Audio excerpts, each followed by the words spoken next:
Welcome. Thank you for joining our Best Practice Series webinar. I'm Becky Melody, your hostess for today's presentation. Jay Crowley, Vice President and Subject Matter Expert for the USDM UDI practice, will be presenting. The discussion today will cover introductions, webinar logistics, and our discussion topic, 6 months until UDI Go Live, issues in the life science industry. We're proud to have Jay Crowley joining the USDM team.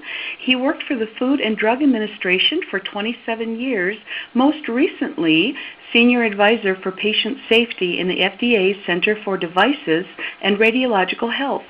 He developed the framework and authored key requirements for the FDA's Unique Device Identification System.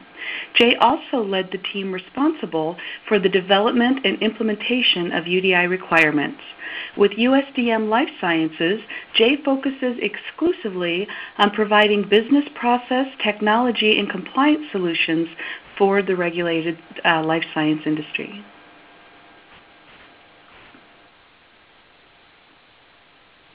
USDM is focused exclusively on the life science domain. We're the market leader in providing quality and regulatory IT compliance professional service solutions. We're headquartered in Santa Barbara, California, and we've delivered more than 1,000 successful projects with over 300 life science clients. We offer hands-on experience assisting clients under regulatory distress, and we're the market leaders for validation accelerator packs. Our various dedicated practices include global quality and auditing, IT and virtualization, life sciences cloud, GRC, laboratory, which includes systems and equipment, ECM, ERP, PLM, enterprise quality management, manufacturing automation and equipment, clinical and drug safety, business intelligence, project and program management, and of course, the UDI track and trace practice.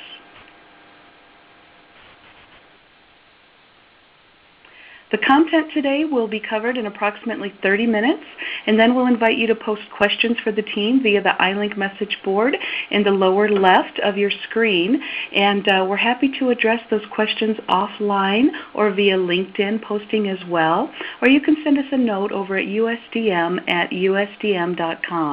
Thanks so much for taking the time to join us today, and with that, I'll turn the presentation over to Jay. Great. Thank you, Becky. And good morning, good afternoon, everyone. Thank you for joining us.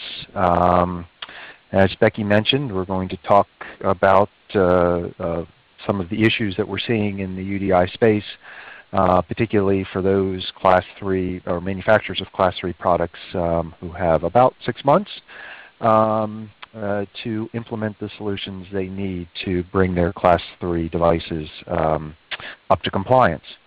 So here's what we're going to cover. We're going to cover sort of an overview of FDA's UDI final rule. We're going to talk about who is the labeler. This is a new concept and one that is a little bit confusing, but also can be extremely powerful from a UDI compliance perspective.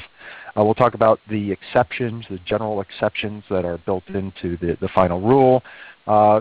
Talk about a couple of issues that we've seen that have come up and some ideas about how to start thinking about them and working forward.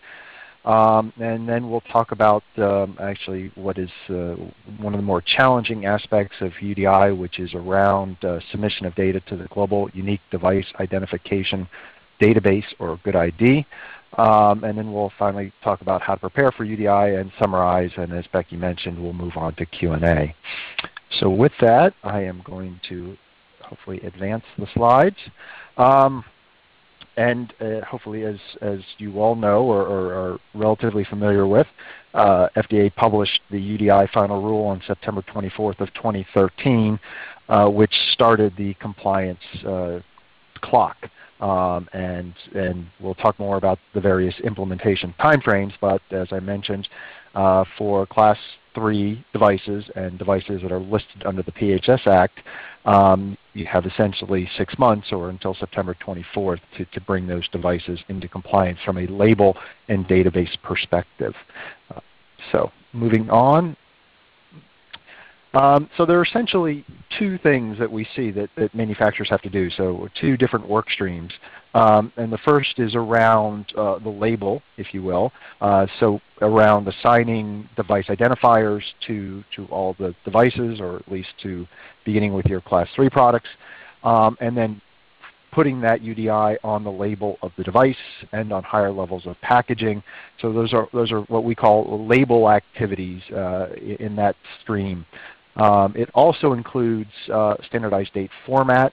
For those of you unfamiliar, FDA, in addition to all of the UDI requirements that we talked about, also introduced this notion of a standardized date format in the UDI rule. And as your device needs to come into compliance for UDI, it also needs to you need to assure that the dates on the label of your devices meet the standardized date format.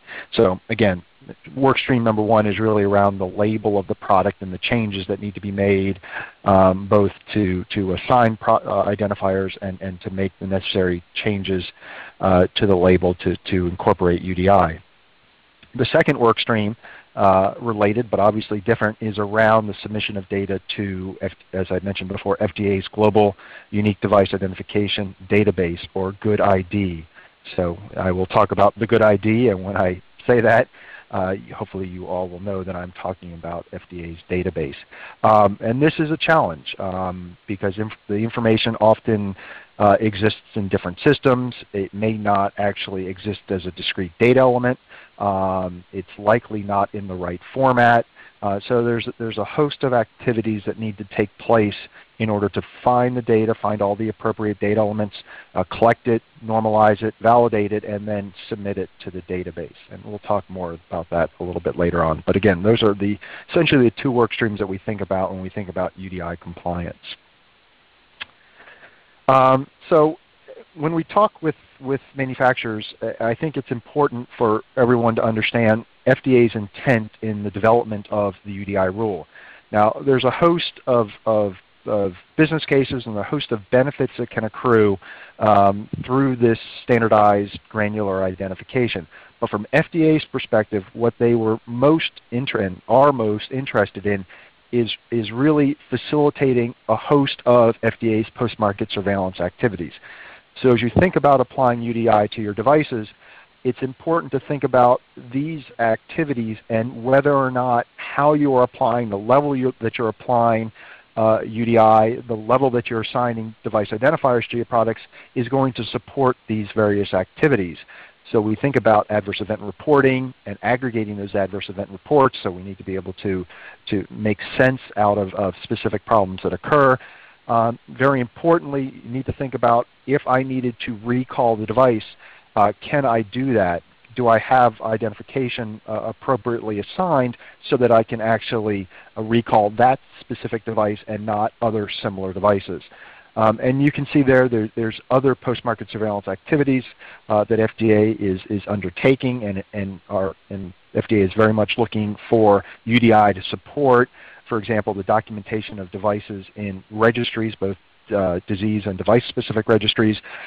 You've seen probably recently publication by Office of National Coordinator around incorporation of UDIs in electronic health records for the purposes of documenting implantation.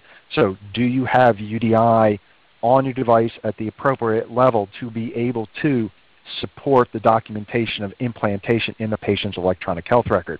And this is a challenge in some spaces right now for that to occur. But again, those are the use cases that FDA is looking for. And finally, obviously we need to understand what FDA was thinking about when they developed the rule, but it's also important that as you are rolling out your UDI solution, that you are cognizant of what your users, what your stakeholders, other business partners are going to do and take advantage of and utilize UDI moving forward. Moving on to the next slide, I did mention previously this notion of the standardized date format. This is an additional requirement, so it's really best to think about standardized date format separately from UDI. But you can see there that FDA has adopted what is essentially the ISO 8601 format that's used in Europe, which is an all-numeric 4-digit year dash 2-digit month dash 2-digit day. Important to note that in contrast to what some manufacturers do now, the day must always be included. So if you have an expiration date, and I'll show you an example in a moment, that date has to also include a day. It's really up to you to decide whether that's the first of the month, the end of the month, whatever your documentation supports, but you do need to make a decision and implement that moving forward. As I mentioned, I think already as well, the standardized date format requirement comes into effect as your class comes into compliance. So for example, Class 3 devices that need to meet the UDI requirements by September 24th of this year also need to have the standardized date format implemented on the label of the product as well. We'll talk about some devices that are exempt from UDI. Again, standardized date format is a separate requirement and applies to those devices even if they are exempt from UDI. You can see here at the bottom, and I'm going to go to the next slide to show you an example, but this question comes up quite frequently. The standardized date format does not apply to the date format that we see associated with the UDI. So we can see here a portion of a label, and you can see sort of in the middle of the label there's the symbol for expiration date. It has used by printed underneath of it, and then it has this date format, which is actually the correct date format, which is again the 4-digit year, -2-digit month, -2-digit day. It's this date that the standardized date format applies to, or this information as it's represented up here. You can see if we look down below the linear barcode, and we'll talk more about a UDI example later, that we have the expiration date encoded in the UDI. Now this is a UDI built according to the GS1 standard, and what that parenthetical 17 that you can see in the middle of information underneath the barcode, parenthetical 17 tells the system that this is an expiration date, and GS1 has a standardized format for how that expiration date is represented. The standardized, I probably should have used a different term, GS1 has a format that they recommend or they require for their use of their standards. The standardized date format that FDA requires does not apply to the date that is part of or incorporated into the UDI or the human readable interpretation of the UDI. Moving on to the next slide, again sort of in this level set mode, it's really important for everyone to understand that though there are a number of exceptions and alternatives that we'll talk about in a moment, that what the UDI final rule says very explicitly is that the label of every device must have a UDI. So that's the starting point. Now we can back out and we can talk about exceptions, and we'll need to document those exceptions, but this is where we start. And so if you're doing anything differently, taking advantage of any of the exceptions and alternatives that either exist today or may come about in the future, you need to be sure to document that appropriately, because again, the starting point is this general rule. I also want to mention briefly that it's important when you think about label, it is a defined term, and you can in the Food, Drug, and Cosmetic Act, and you can see the definition of label down below. But it's important to think about label not necessarily as a physical thing, so the label where you have information now, but more as a regulatory concept where regulatory information goes. And I say that because it may be that you don't have room or you don't want to modify the current label on the product. You want to add an additional label to the device to carry the UDI, and that's okay. So buy yourself a little latitude as you think about where you're going to put UDI, that it doesn't have to go on the current label. It could go on an additional label or other label that you have or put on the device in the future. The FDA's final rule also talks about higher levels of packaging, device packages. Again, basic logistics here. We're going to have a different UDI on a box of 10 than we do on the carton of 40. We need to be able to distinguish products through distribution. The statutory language talks about UDI being able to identify devices through distribution and use. So that's why this requirement is here as well, not just on the individual device, but on higher levels of packaging. We need a UDI on those packages as well. Moving on to the next slide. The UDI final rule introduced a new concept called the labeler. We typically talk about medical device manufacturers, but because in the FDA world, medical device manufacturer covers a very wide array of stakeholders and organizations, contract sterilizer and importer. These people are all considered labelers.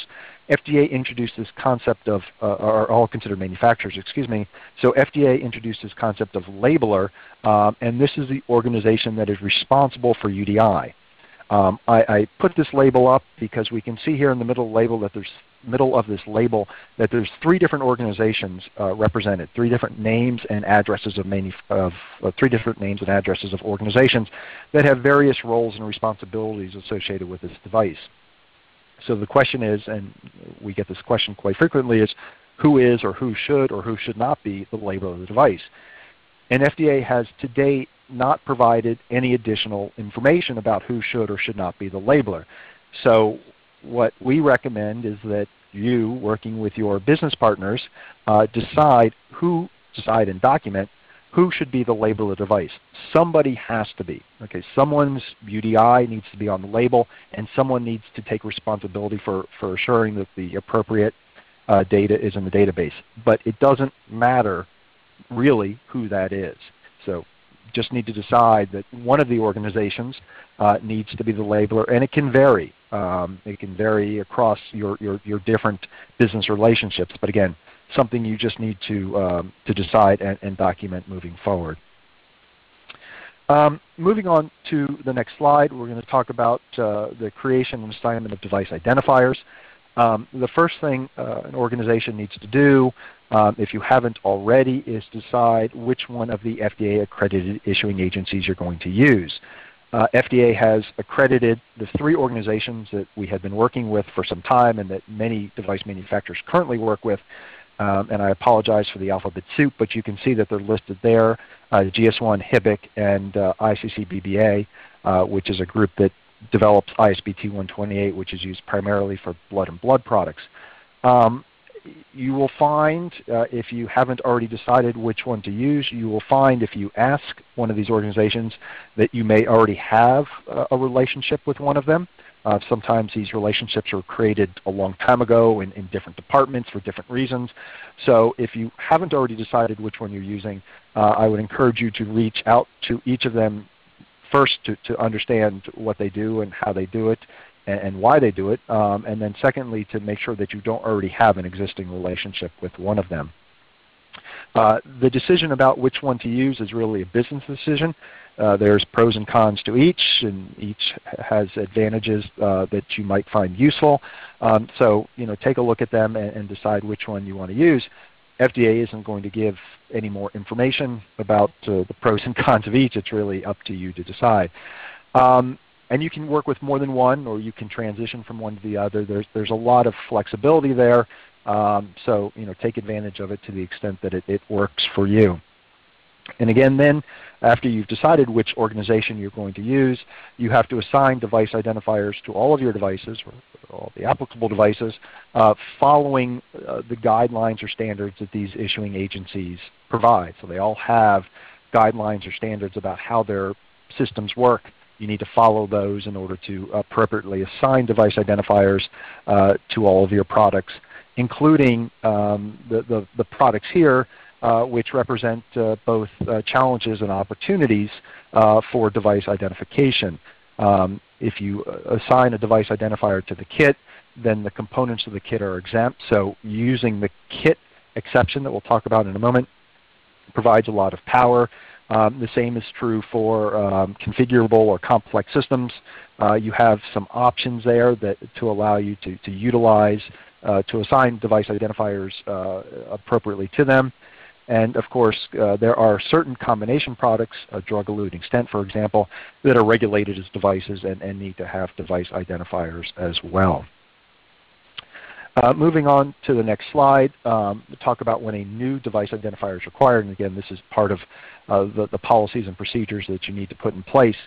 Each of the issuing agencies I talked about already have standards and guidelines, and they will have there will be information about when a new device identifier is required.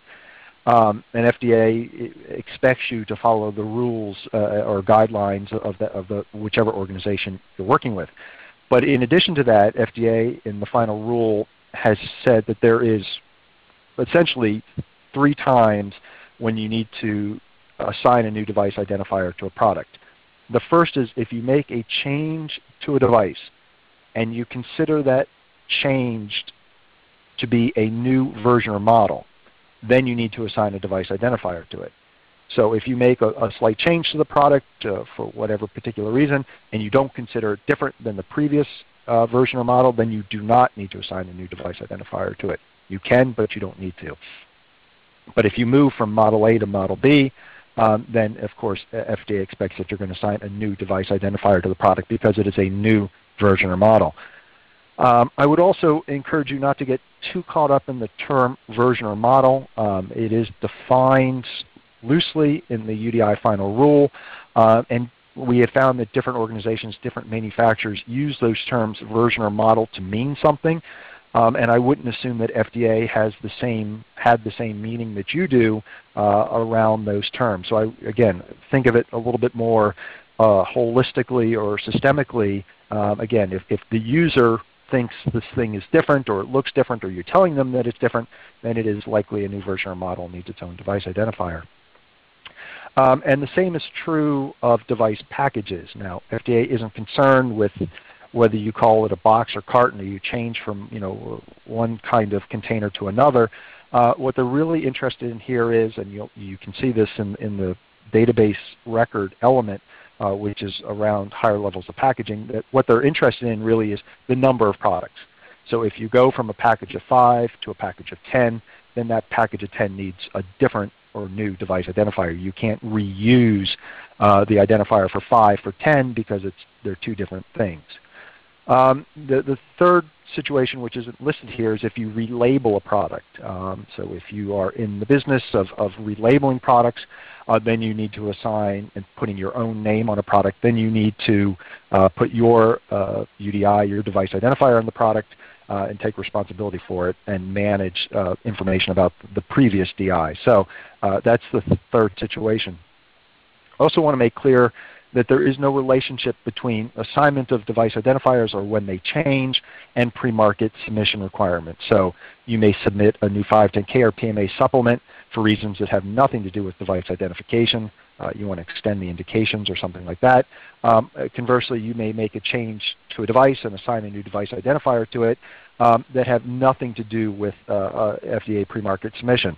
For example, you've now obtained the CE mark and you're changing the label to incorporate that, so you're going to assign a new device identifier to it. That does not obviously require any sort of FDA pre-market submission. So again, there is currently no relationship between those 2 activities, and I wouldn't try to develop one. Moving on to the next slide. So you've created your device identifier. You now need to put it on the labeled device. We've talked about needing to make all sorts of label changes, but you need to find the space to put it on. You need to decide what technology you're going to use. FDA in the final rule did not describe any particular technologies that could or could not be used, so they took a technology neutral approach. So you have some flexibility. Again, the issuing agency that you have decided to use will have guidelines around which technologies should be used, so I would encourage you to take a look at those. But again, there is some flexibility in terms of which technologies you can use. I also want to mention, because there seems to be some confusion, obviously you need to put the UDI on the label in both plain text or human readable interpretation, as well as in using a linear barcode or 2-dimensional barcode, for example. And the plain text or HRI version of the UDI is literally the entire UDI. So it's all of the application or data identifiers associated with it. However that information is structured, that's what is supposed to be the human readable or plain text version of the UDI. Moving on to a slide on direct marking. So we've talked about a label requirement. You need to put the UDI on the label of the device. There is an additional requirement for direct marking. This is where the UDI needs to also go on the device itself. Direct part marking is something else. Direct part marking is a set of certain activities, usually where you're permanently marking hard materials such as metal, laser etching, or dot peening. So direct part marking is a particular technology that can be used to meet the direct marking requirement. The devices that are subject to direct marking, as you can see there, are devices that you, the manufacturer, intends to be reused and reprocessed between patient use. So any device that is reusable and reprocessed needs to have a UDI on the device itself. For the purposes of UDI, FDA has said that they are going to come out in the future, soon, with clarity around which reprocessing activities are considered reprocessing for the purposes of UDI. There are essentially 3 reprocessing activities: cleaning alone, cleaning and disinfection, high-level disinfection, and cleaning and sterilization. If your device is subject to any one of those, then at least today it's also subject to direct marking. It could be that they refine those processes that are considered reprocessing for the purposes of UDI, but for now I would consider any of those and directly mark a device that is subject that is subject to any one of those processes. Moving on to the next slide, we're going to talk about kits and trays and sets and all of this. There are many different types of kits.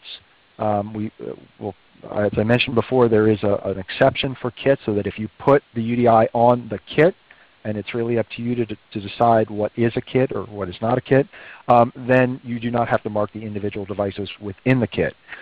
This is true as well if your kit is really a combination product. So you have a surgical kit with, say, a local anesthetic in it. That's actually a combination product, but for the purposes of UDI, the requirements are the same. So you can, as long as you apply a UDI to that kit or combination product, then the individual pieces within it are exempt. Devices or device constituent parts are exempt from UDI. It is important as you think about this, and there is some complexity in this space, that you are able to provide the appropriate level of visibility and traceability for the individual products that are within the kit. So I talked before, for example, around documentation of implantation in patients' electronic health records. You need to be sure that however you're identifying the kit or the components within the kit, that you're able to provide that level of traceability back to a specific individual device. There's also a requirement. It's essentially the same, but it's been moved to its own section around standalone software. So again, this does not apply to firmware or software that's part of a medical device, but to that software that exists on its own. Picture archiving systems, for example, are considered standalone software. A lot of questions about whether a piece of software is in fact regulated as the device. There is quite a bit of guidance on FDA's website around which applications, which pieces of standalone software are regulated as devices and which aren't. So your first step is really to determine whether you're regulated as a device, and if you are, what class you are. So software regulated as device is a device and is classified and is subject to UDI just as any other device. The only difference is that in addition to whatever label requirements, if the software exists physically, is that there is the requirement to make the UDI of the software or the plain text version of the UDI available from the software. So for example, through a help screen or startup screen or about screen, that you present the full UDI in that human readable version. And just to be clear, typically what the issuing agencies will tell you to do is to put the version number in as a lot number. So when you look at how you're going to represent it in terms of production identifiers, that's how you would do it. In terms of changes to software that require new device identifiers, I would encourage you to take a look at the recent IMDRF guidance that was published in December of last year. It provides, I think, a very good guidance around how software changes should be considered in terms of major versus minor revisions. You can see here major revisions that would need a new DI, so it's essentially a new device. are those that are listed there. And generally speaking, enhancements, bug fixes, these kinds of things, minor changes would not require a new DI. It's not a new device, and therefore could be represented in an iteration of the lot number, an iteration of the version number. So if you went from version 1.1 to 1.2 because you made certain bug fixes, you wouldn't need to assign a new device identifier. You could represent that simply in the production identifier. Also get quite a few questions around what we call a 1-in-1, multiple packaging levels of a single device. And essentially, in most situations, it is sufficient if the outer carton has the UDI on it. So if you have an outer carton and then on the inside there's a tray that's also has a label on it, typically the outer packaging alone is sufficient for purposes of UDI. But you do need to do a little bit of research and documentation around specific use cases to make sure that that works from a traceability perspective. As I mentioned, there are a number of exceptions in the rule. I would encourage you to make sure that you read this part of the rule. Custom devices, investigational devices, export-only devices, veterinary devices. There's a host of exceptions, devices held in the national stockpile that are fairly typical for FDA's Device Center to include in rules. But there are a couple here that I want to draw your attention to because they're UDI specific and quite important. The first is that Class 1 products do not need to include whatever production identifiers are being used in the UDI itself. You likely still have production identifiers, a lot number, expiration date stamped on a device, but you don't need to encode that in the UDI. So the device identifier alone is sufficient to identify that device, and if you happen to have a UPC already on your Class 1 device, then that is sufficient for purposes of UDI compliance from a label perspective. There's also a list of GMP exempt Class 1 devices. The list is available on FDA's UDI website. 527 pro codes, I think. So if you have a Class 1 device and you're not sure whether you're on that list, I encourage you to take a look at that list. And if your device is on, then you are exempt from UDI. You still have to meet the requirements for standardized date format. And you may decide you want to voluntarily put a UDI on the product and submit data to the database, and you can do that.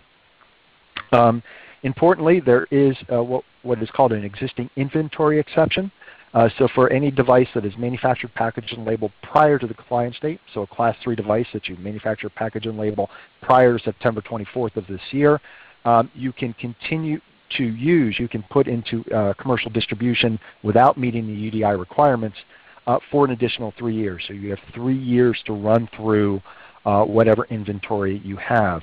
And FDA has decided that devices on consignment are considered existing inventory. So regardless of where this inventory exists, whether it's within your DC or another, or is sitting in a hospital somewhere, it's all existing inventory for the purposes of UDI. So you just need to plan around ensuring that you're going to rule through all that product in the 3 years after the compliance date. We've talked about kits and combination products already. Moving on to the single-use device packaging exception. So single-use devices are still subject to UDI, but there is this packaging exception such that you can put the UDI on the next higher level of packaging. So if you have a box of 10 bandages, the UDI doesn't need to go on the individual bandage. It can go on the next higher level of packaging, the box or shelf pack or whatever you call that. It can be used for any class device, so there are a number of Class 3 devices and Class 3 manufacturers that are looking to take advantage of this, and that's great. It gives you quite a bit of flexibility.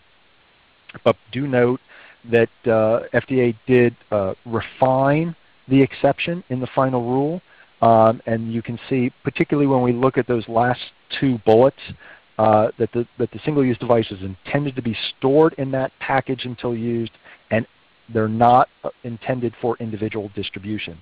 So be sure that if you are taking advantage of this packaging exception, that you document that you looked at and resolved the criteria associated with this exception.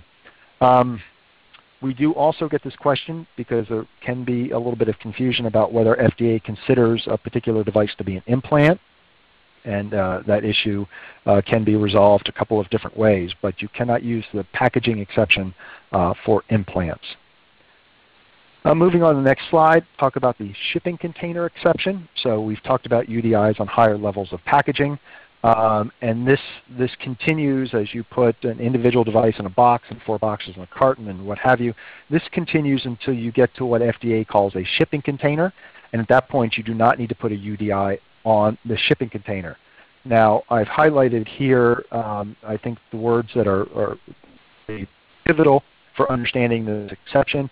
And it was really around the point which the container no longer contained a homogeneous number of products. So when you get to a pallet where you're putting 4 of these boxes and 3 of those and 2 of those, that is no longer homogeneous, and at that point you do not need to put a UDI on the pallet. The same might be true for a tote where you put a couple of different things in it and ship it off. That would be a shipping container and therefore exempt from UDI. But again, it's really around the point at which the packaging is no longer homogeneous. You don't order at that level. It's really only for shipping. And I do want to, there is a little bit of confusion because a number of manufacturers use the term shipper, which is often a certified box, or they may use the term a little bit differently. So a shipper is not necessarily a shipping container. If someone can order at that level, you are consistently putting the same product in that container, that shipper, then it's not a shipping container for the purposes of UDI. Moving on to the next slide, we've talked about the need to direct mark certain devices.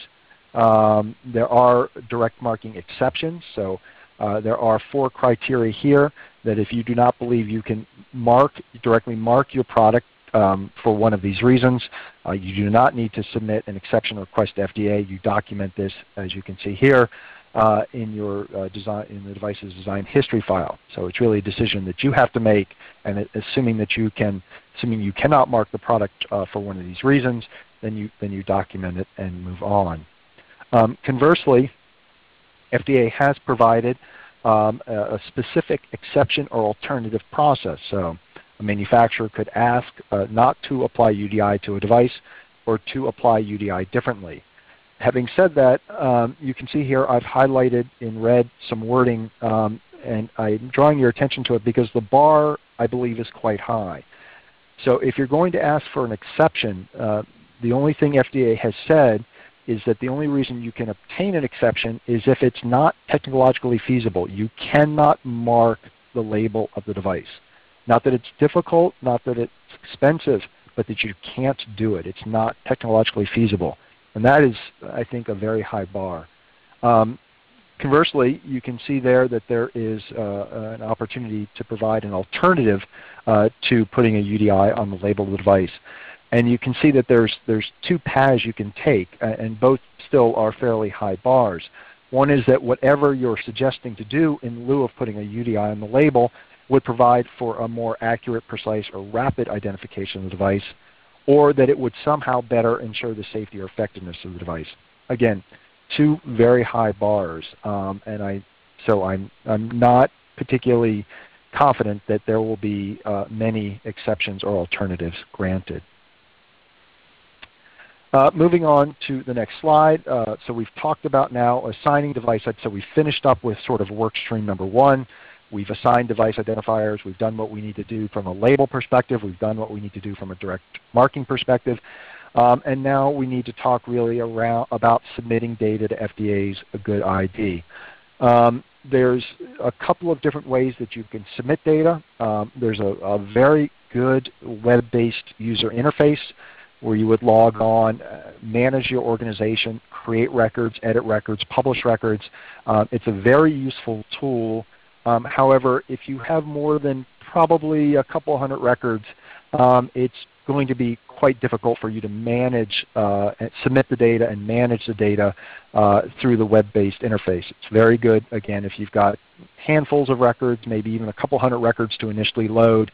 but beyond that it would be a significant task to maintain large numbers of records through the web-based tool. So FDA has provided an electronic method to submit the DI records, device identifier records, and that's through FDA's electronic submission gateway. And by putting the information, the DI record in, you can see there, the Health Level 7 Structured Product Labeling Standard. So the HL7 SPL standard is one that the agency uses for a number of registration activities, and has extended the standard for use for the GUDID. There's an implementation guide that's available on FDA's website if you're interested in the nitty-gritty details of how that standard works.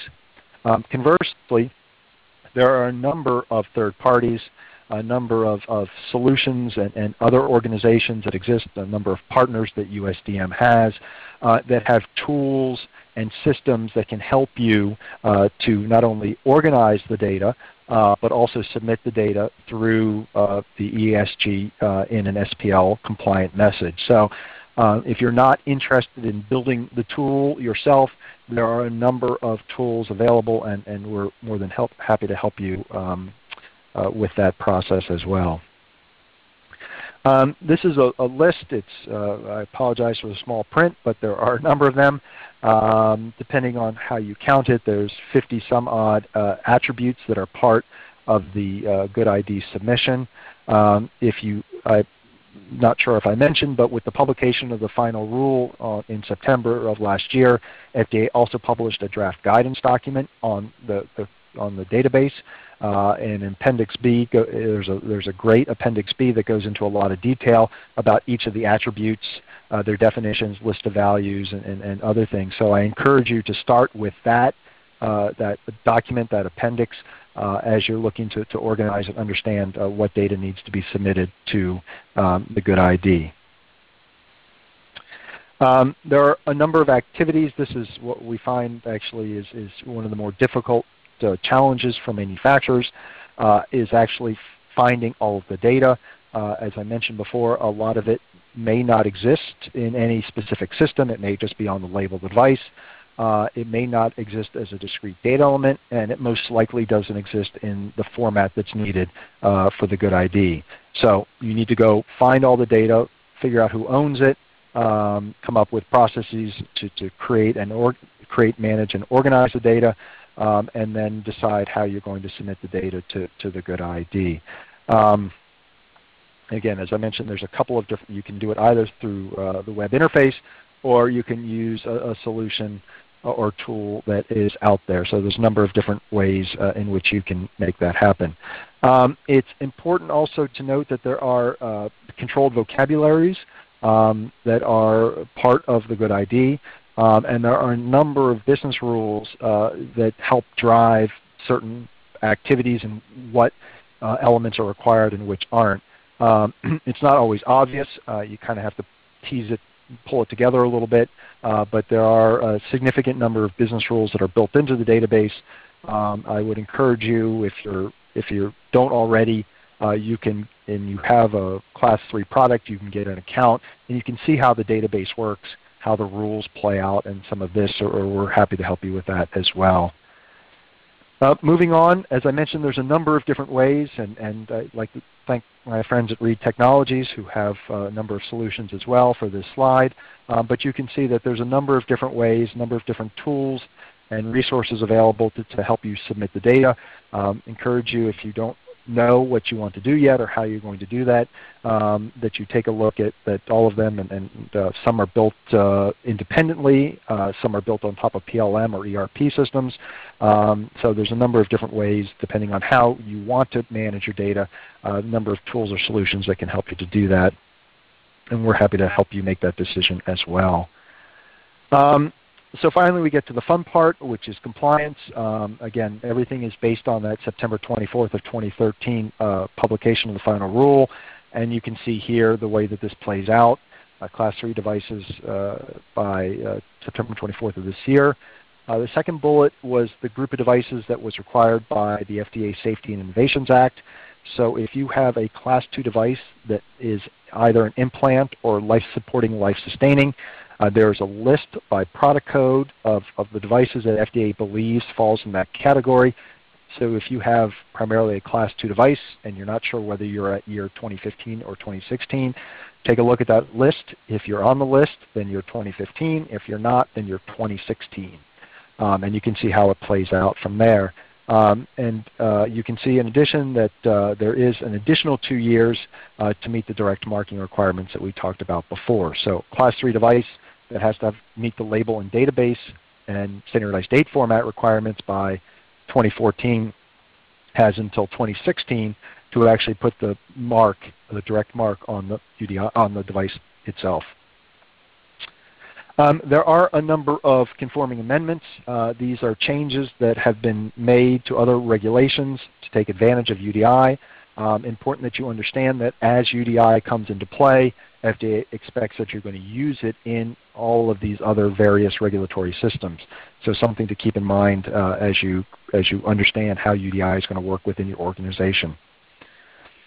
There are a couple of other issues to consider here. I'm not going to go into a lot of detail here, but provide this for you as you're thinking about how UDI is going to work. You do need to, if you are a global manufacturer, understand where some of these regulators are going.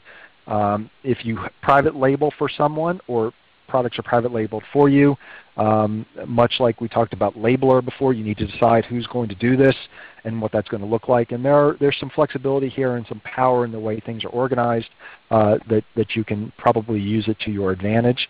DUNS numbers are required in the database for management of organizations. So if you don't know your DUNS structure, I encourage you to reach out to Dun & Bradstreet and start to understand what that looks like. Use of DUNS numbers is required in the GUDID, and it will start to be required in other systems moving forward as well. And a number of other issues there that for you to consider as you're moving forward with your implementation of UDI in your organization. Very quickly, I want to go over at a high level the activities that we think, and I've touched on many of them, but many of the activities that we believe manufacturers need to undertake in order to become UDI compliant. And I want to stress that FDA expects that you're going to undertake this as you would any other quality system activity. You're going to read the rule, you're going to understand the rule, you're going to apply the rule to your products, you're going to create corporate policies and strategies, you're going to document that, and you're going to move on. I would encourage you to do this internally and not to try to get a lot of clarity out of FDA, because at this point there isn't a lot of clarity. So these are the activities that you need to undertake. We've talked about most of these in terms of assigning device identifiers, figuring out which exceptions you're going to use, documenting this, making your label changes, developing your master data management plan, and then of course figuring out how you're going to submit that data to the GUDID. After you've done that, of course, you need to actually do this. So whether you redesign labels, figure out how you're going to get UDI onto the labels and onto the packaging. Obviously, in many situations, you're going to need to purchase or enhance and then validate whatever labeling and packaging changes you make. And the same is true for whatever solutions you're using for GUDID. This is a summary slide that we use really to help in our conversations with manufacturers. We encourage you to use it as you see fit. Really figure out where you are relative to these various activities and what your plan is for moving forward.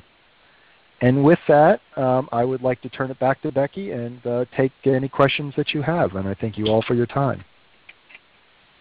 Thank you so much, Jay. Really appreciate the good information there. And yes, we do have some questions coming in here.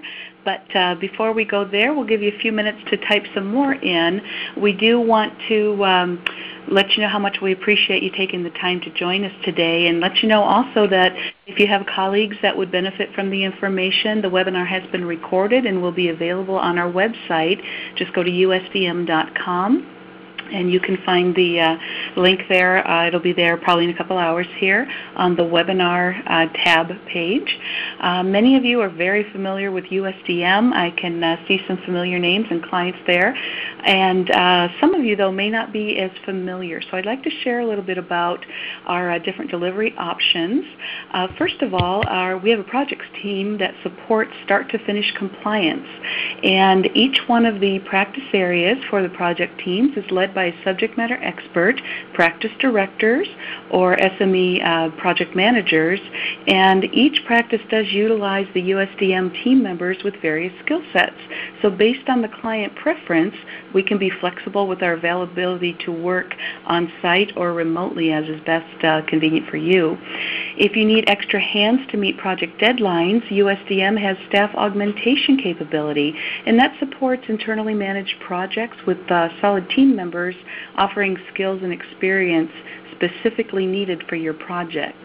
So the goal for USDM overall is client delight, and that is resulting in repeat business and excellence in referrals too. So we do good work, you're happy, we're happy, our team members are happy, it's good for everybody. USDM On Demand is the third option, and that's a blended on-site, onshore, offshore model for managed services for development and support and validation testing. This approach incorporates the cost savings of offshoring while reducing the risk, ensuring higher success than traditional offshoring. So get to know us a little bit more. We'd love to get to know you and the pain points we can help address, or help you just to know that you're on target for where you want to be. And with that, we'll take our first question. It's from Craig. Can you better define the Class 3 products?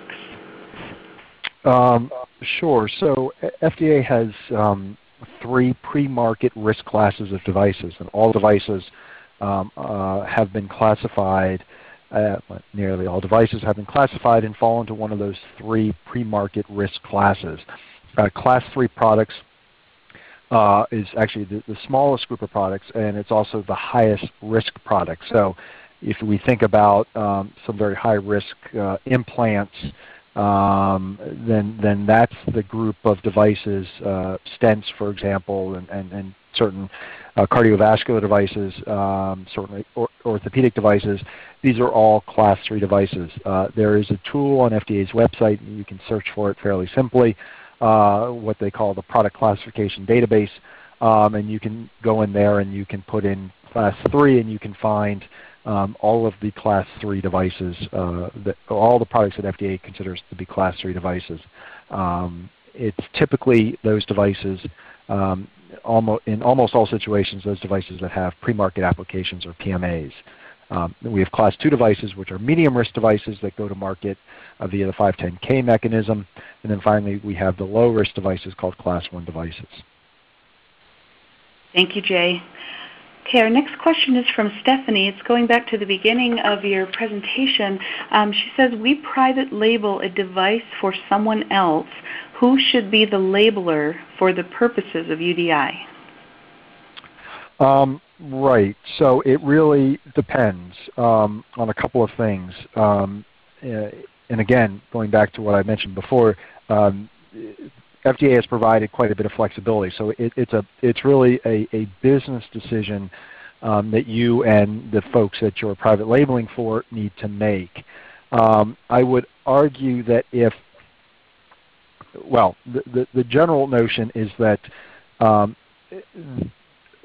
if your name and address is on the product, that you are the labeler of the product. So if you private label for someone and it's their name and address on it, then they would be the labeler, and it doesn't make any difference who physically puts the UDI on it, but there needs to be a UDI that represents that name and address on the product, and somebody needs to take responsibility for then the associated metadata that gets submitted to the database. If both your names and addresses are on it, you as the manufacturer and the other organization as the brand owner, if you will, if it tends to look like that, then it's really a decision about which organization takes responsibility for UDI, whose UDI is on it, because it could really be either. So it's really a business decision that needs to be made. There are pros and cons to both approaches, and we're happy to have a deeper dive on that conversation if you'd like. Thank you, Jay. Next question from Kathy. Where would I find the standards for the GS1 barcode format?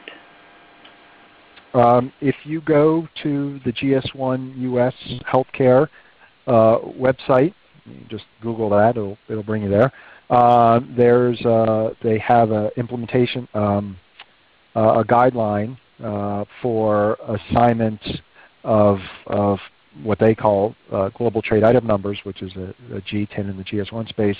So they have an application guide that will help you through that, and then there's also resources available for how the barcodes are formatted and the various barcodes that can be used.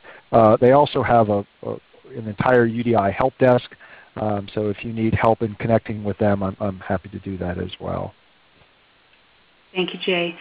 Okay, our next question from Jim. Does the standardized date format apply to other labeling, such as patient stickers, IFUs, etc.? It's a great question, and we get it with some frequency. The standardized date format, as it's required in the UDI rule, applies only to dates that are on labels that are intended to be brought to the attention of the user. So other dates that might be on the label, for example, revision dates or what have you, are not subject to it. And neither is the dates that you find in other labeling. So if you have instructions for use, or you have a patient manual or a user manual, then the standardized date format does not apply to dates associated with those with that other labeling. You may choose to use it to simplify your approach to dates, but it's not required. And it's not required on patient stickers either, which are also not subject to UDI. Very good, very good. So last question here from Nancy. How do we know if our device is subject to the September 24, 2015 compliance date?